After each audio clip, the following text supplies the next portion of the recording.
So I was diagnosed with MS, which is multiple sclerosis, in November of 2017. And it's something that's been kind of like it really hasn't been that bad, Hmm. honestly, but it's something that has messed with like my mental health as well as my outlook on life Hmm. since I got diagnosed. So I don't know what I should even talk about. So Well, so back in 2017. yeah, November. So I know some of this stuff, but I'll ask you anyways because maybe there's something I missed out on it. How did you even know to go to the doctor? Like, what was happening? So for it was probably about 4 years. For about 4 years, every 6 months or so, I would just get these numbing sensations. Hmm. And it was random. So like at one point it was just my hands. They were just numb. Another point it was just my feet. Another point it was my whole torso that was numb, like Hmm. couldn't feel a damn thing. And then the one that really freaked me out was my face. So like just one half of my face was numb. And I was thinking like, hey, like this is really serious. And I had told doctors about it Hmm. over the 4 years or whatever. I had told them, like, hey, it's getting kind of weird or whatever. But by the time I would go see them, the symptoms would be gone. Or they'd just be like, oh, I'm not sure, but it'll go away. Yeah, typical doctor stuff. You must have had a fever. Yeah. And I was living in multiple places at the time because I moved to San Antonio and Hmm. then it happened. So I went to a doctor there. Then we moved to El Paso and then it happened and I saw a doctor there. Then we went to Santa Fe Hmm. and then it happened. So it was never like really following up with the same doctor over and over until I moved back here. Hmm. And when I moved back here, I was like, hey, it happened. And I was like, all right, I'm going to the doctor like today. Yeah. And I know I mentioned this in the past, in the last podcast, but my family is in the medical field quite a bit. Hmm. So I know people.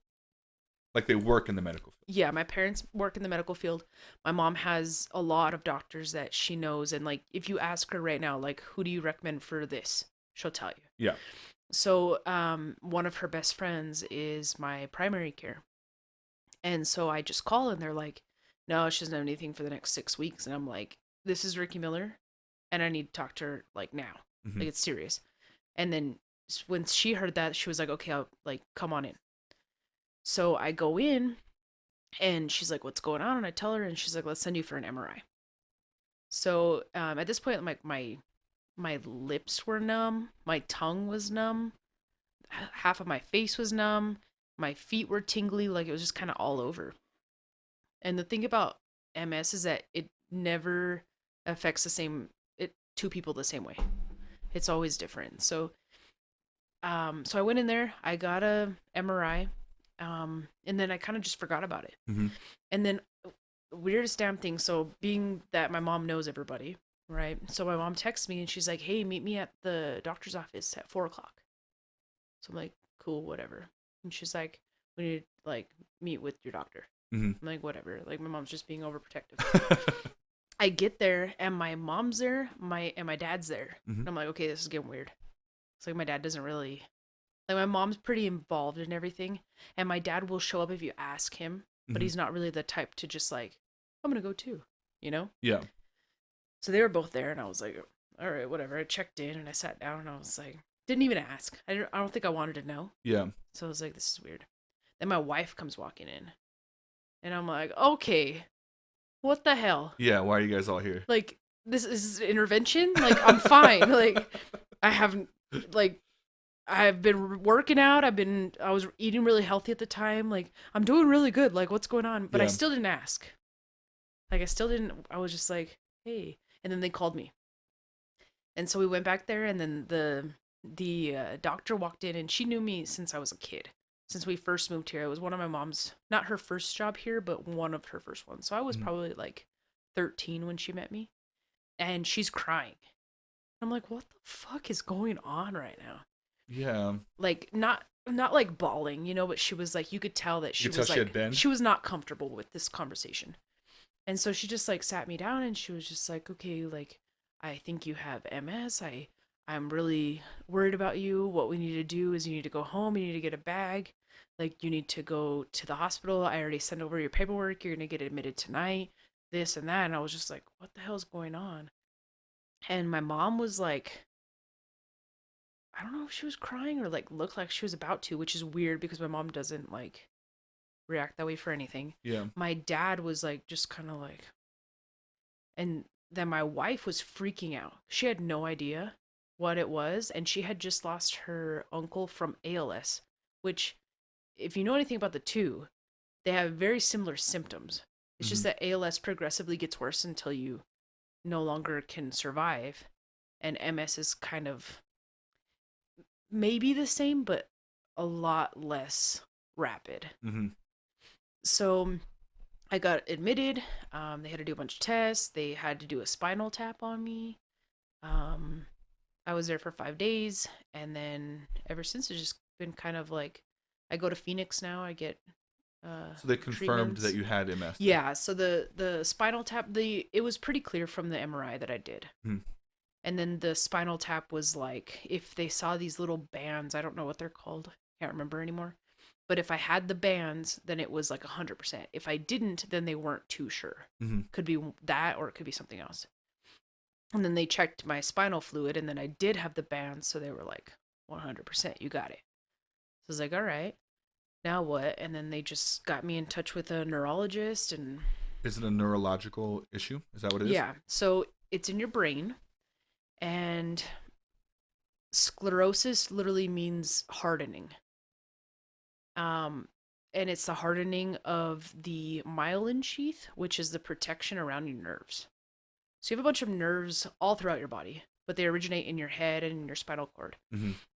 And what happens when you have multiple sclerosis is that your body sees that myelin sheath as like a bacteria or something foreign to your Mm-hmm. body, and it's saying that's not good and it starts attacking it. So what it does is that's the only thing protecting your nerves. So once it starts attacking it, then it starts breaking down that protection from Mm-hmm. the nerves, and then it ends up hitting the nerves, and then you start having nerve damage. Is that why that explains why you're getting numb feelings? Yeah, in random places. Have you had those since you were diagnosed? No. So whatever, are you on medication treatment? How does that work? Yeah, so when I was in the hospital, I got steroids for 5 days, and normally if you're having a really bad attack, that kind of scales everything back. Mm-hmm. So I got steroids, and that I forgot one symptom too that really scared me is I was losing vision in my right eye. So they started pumping me with steroids, and then that vision started coming back in my right eye. And Mm-hmm. so I was like, okay, this is working. Then all the numbness went away, and then I was like, okay, we figured out what kind of treatment I would get. Yeah. So they started, my mom and the doctor, they just started going through researching everything, researching different doctors, researching where we can go, and we decided that the closest place with the best doctors in the area would be Phoenix. Mm-hmm. So we ended up going to Phoenix, my mom, my wife, and I, and we saw a doctor that was recommended.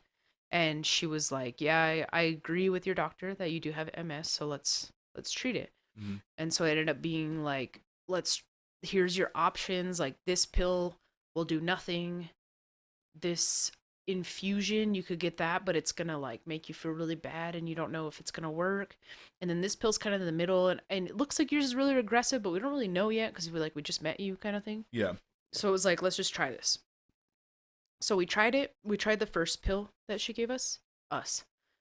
I tried the first pill that You she gave broke me. some off for your family? Yeah, I really feel like it's been like a, it's really been like a, my mom has done a lot, So you it know? feels like a us thing. Yeah, More, and yeah. she's very like involved in it. My wife is there for the emotional support. My mom's very there for the research and like, you got to do this, you got to do that. Do you think it's a good thing? Yes and no. So I think it's a good thing because when you don't know what to do, like it's great that your mom does, Yeah. you know? But in another sense, it feels like sometimes you just need someone to step back and kind of be a mom. Mm-hmm. And I don't want to say that in a way of like, Well, so explain it then. What do you mean by that? Because so I think I know, but I yeah, want and to I see. think she does too. Like she, every, for most of her day, Mhm. she is a doctor. She is a nurse. She is an advocate for people. She cares a lot about people. She's very smart. She knows a lot about a lot of stuff. Mm-hmm. And so naturally, when you get into this situation, you fall into that. Because how could you not? Yeah. You know, like if something like I work at 911, someone collapses in front of me, like I'm not just gonna be like just stand there, you know? Like I'm gonna call, You're I'm gonna gonna do what become I someone that yeah, works in that field. Yeah. yeah, I'm gonna be comfortable with that. So I understand that why she does that. And she's starting to identify this too, that she needs to trust the other doctors to Mm-hmm. do what they need to do and just allow them to do that Yeah. and just be my mom. I think it's a good balance to be both, because I get what you're saying. It's normal to jump into a role that you're an expert. She's an expert. Yeah. Let's be honest. She's an expert on that. But she's also an expert at being someone that cares about you and is your mom, and she knows those things because she literally is a mom. And so I think it's good that you voice that to her, because it allows her to at least know, like, hey, like, these people got this. You know what I mean? Yeah. And I appreciate you for what you are, and I think that you're great. I don't want to at any point make you feel like your opinion isn't worth it. But I also need these other things too, because maybe she's not clicking to be that. Not that she can't. She can obviously be that person. But maybe she doesn't know because her instinct is to become this medical person. Yeah. And I think that's how it was at first. Mm. She identified that herself though. She was kind of like, "Hey, like I've been the doctor, I've been the person who's researching this stuff. I'm just going to be your mom." That's good. And then she also scaled back another layer and said, "Okay, now you and your wife are going to go alone Mm-hmm. because you guys are married. That's your support system. Like you got this." And so, That's even cooler. yeah. Did Ceci at any point have an issue? Like, did she ever voice like, "Hey, I want to be"? No. No. She So never your had an mom issue kind with of mom. recognized, "Hey, I want her to have this role all to herself." And Yeah, it this was is kind of like, "You guys got this." That's really cool, actually. Then, because she Yeah. was able to identify and change something without any prompting. Yeah. How's that worked out since? Good. Yeah. Yeah. It's been good. Um so going back, so I took that one pill. Mm-hmm. I felt like shit. It was like making me sick to my stomach. It was like I had learned that a lot of it was really hard on your liver. Mm-hmm. And so immediately I was like, "Oh, I don't feel good and this isn't a good thing." And it just felt like it wasn't good for me. Yeah. So I called my doctor and I was like, "Hey, I don't think I'm going to take this anymore. Like I do not like it." No. So then they were like, "Okay, well, let's talk about whatever else." And at that point, my mom had been researching this other drug that I'm on now, and once, it's twice a year, Mm-hmm. and it's an infusion.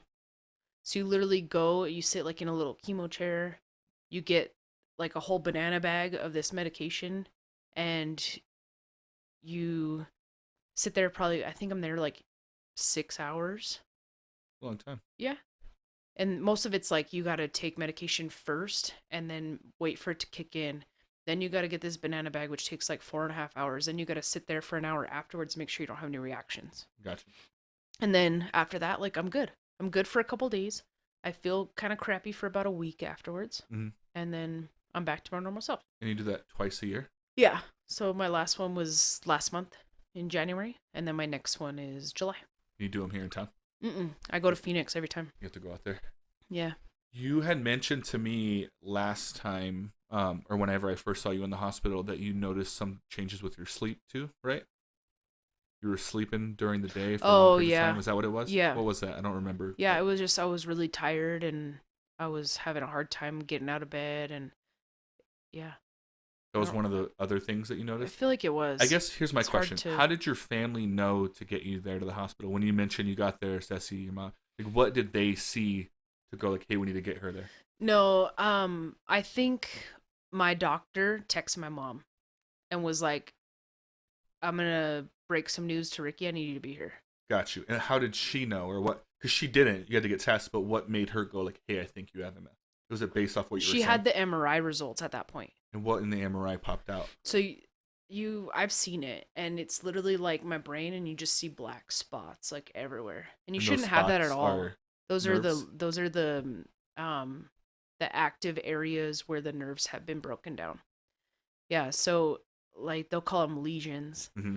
and I had 8 spots, and normally they'll see just a couple, Mm-hmm. and then they're like, "Ooh, I'm not really sure what this is," but I had 8. and the biggest one was over my right eye. So that makes sense. with the vision. Yeah, so it was breaking down quite a bit over my right eye. But yeah, so she got those results. I had already given her the okay to talk to my mom about whatever she needed to, because I knew that they were going to be back and forth about everything anyway. Yeah. Not without my consent, but Yeah. that's their style. Yeah. So I gave her the ability to say, "Hey, yeah, go ahead and talk to my mom about whatever. Just let me know when you guys need me to come in," you know? And then she did, and so I guess she texted my mom and was like, "Hey, you should be here." And my mom took it upon herself to say, Bring "Hey, everyone up. Ceci, Yeah. leave work.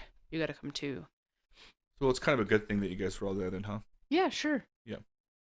You're all, yeah. It was just amazing. really awkward for me because I Yeah. was like, "What the heck is going on?" With no, I would have thought it was an intervention too. That's how I Either would feel. that or like, not that my situation isn't like a big deal, Mm-hmm. but I thought I was like dying. And so did my wife, my poor wife. She was like crying and was like, That would make me feel weird too. I feel like doctors. She's a doctor, you said, right? yeah, I feel like they always tell you the worst shit. I don't know how yours was, but they always tell you the worst versions of what it could be, and I think that's to prep you for what really is, for you to feel like it. You know what I mean? Like this could end up as this, this, and this, and like, good news, guys, it's this. yeah, And I feel like I get it. Like that's the better way to break news. But I always like, hey, the very few times, but I've been like even with like the motorcycle crash and stuff. Like I always feel like they do that. Like they tell you how bad it could be, and then they they kind of pop have back in. to. I wonder if that's like a tactic. Like they know to do that. Well, it's 'Cause like, maybe they don't don't. give them false hope, you know? Yeah. And with my situation, there's two different types. There's primary progressive, Mm-hmm. which means that you start having issues and you keep having issues slowly until you're like in a wheelchair. Well, first it's like a walker, then you're in a wheelchair, then like you need assistance with doing just basic stuff, you know? So you're saying like even with treatment, it's just gonna get worse. For the most part, Yeah. yeah. Sometimes slower than others, but yes. And then there's relapsing remitting MS, which means like your body just says like attack, attack, attack. Mm-hmm. And then it's like, oh, never mind, I'll just chill for a while. And then you have time to like recover a little bit. Yeah. And then so it's just random. And then if you're on this medication or some medication that's kind of slowing down your immune system, Mm-hmm. which I'm on, then when those do flare up, it doesn't really hit you the same way, Mm-hmm. or not at all. Maybe it doesn't even flare up at all. Yeah. And so sometimes like the relapse is what they call it will happen, and the flare up will happen. You'll get kind of some issues, Mm-hmm. but there's always periods where you're remitting, where you're not having any symptoms, you're not having any attacks, so your body has time to recover. And so at that point they probably like, even if they knew it was MS, she didn't know if it was remitting, relapsing, or if it was progressive. Mm-hmm. So her thing was like, your life is over. It could be over, you know? Like your life could potentially be getting Yeah. worse from this point on. And thankfully it was the other one, where it's like, yeah, you're going to have some really hard times and you're going to have some really shitty situations, and sometimes your eye might go away for a little bit, but the chances of it coming back are pretty good. Yeah. Well, I think yeah, that's a lot of stuff. Going back to you not always being emotional about stuff, it's like a lot of stuff for you to like not really have an emotional reaction to it. I think even when I visited you in the hospital, you were kind of like, "Yeah, I'm here. I'll be Yeah. out soon." I don't know. Maybe something bad, maybe not. Not that I'm encouraging you to break down or anything at any point, but I'm just saying that it's like a lot of stuff. I admire that about you. You go through all this stuff, probably more than you give yourself credit for. I've always given you credit for some of the stuff that you've gone through in your life that we've talked about. Um, and maybe you also give yourself credit for. I don't know if you do, but I think those are really important things. I think it's like at some point, if you don't already do this, Mm-hmm. I'd hope that you look at yourself and think like, Dan, I've been through some stuff, been through a lot of stuff, and the way you're poised, the way you handle things, the way you're brave, the way that you kind of set the tone for stuff is admirable. And I think when people hear you talk about it, they're gonna be like, wow, like that's really, if she could do it, I could do it. It may not even be MS. If someone's listening to this and they're like struggling with something in general that remotely resembles it, Mm-hmm. they're gonna be like, wow, like I hope I take that same approach to it. I think that you have. I think that if I ever run into a situation where I go through something similar, I hope that I can bring something similar to the table as far as attitude. I am very emotional. Not always. When people say they're emotional, I think they picture a crying person. That's not true. I have tons of emotions, and they come out in different ways. But I'm very expressive. Like I think people Yeah. know when I'm mad. People know when I'm happy. People know when I'm animated. They don't know always know what it is, but they know I'm something. Um, and so I try to express it that way. But I think that you bring a lot to the world and to the table and to your friendships and to your relationships with the people in your family. And I really, really hope that you admire yourself for that. But if you don't, got you. Because I